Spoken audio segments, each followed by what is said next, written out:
It is time for more of today's top stories, and the Prime Minister has slammed protesters who allegedly set fire to Old Parliament House in Canberra. The blaze causing extensive damage to the front of the building. I'm disgusted and appalled by the behaviour. Protesters say it was a ceremonial fire that only got out of control when police tried to intervene. The Aboriginal Tent Embassy has distanced itself from today's events, saying the protesters do not represent them. New Year's Eve celebrations are set to push ahead despite escalating COVID cases across the country.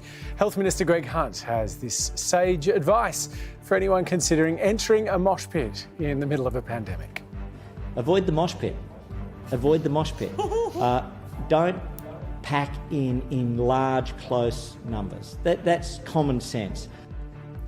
Avoid the mosh pit. Firework displays in Melbourne and Sydney will be ticketed in an effort to reduce large crowds of people gathering in the cities. And staying with New Year's celebrations, COVID has impacted parties across the globe. And there is one event in Winnipeg that I am devastated to hear isn't going ahead. Well, dinner reservations are still open at the Four Crowns. For other venues like the Park Theatre, its Hot and Dirty Dance Party will be one of the many events in Winnipeg cancelled due to COVID-19.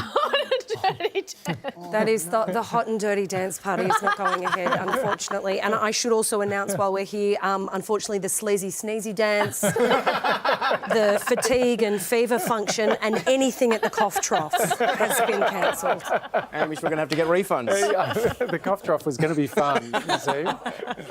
Well, what's not being cancelled is the Australian Open, and Rafael Nadal is bound for this year's tournament. Yes, the Spaniard, he was in doubt to play at the first major tournament of the season after contracting COVID in Dubai earlier this month. It is a massive sigh of relief for event organisers because Roger Federer is sidelined due to injury, and there is a question mark looming over Novak Djokovic because of his vax status.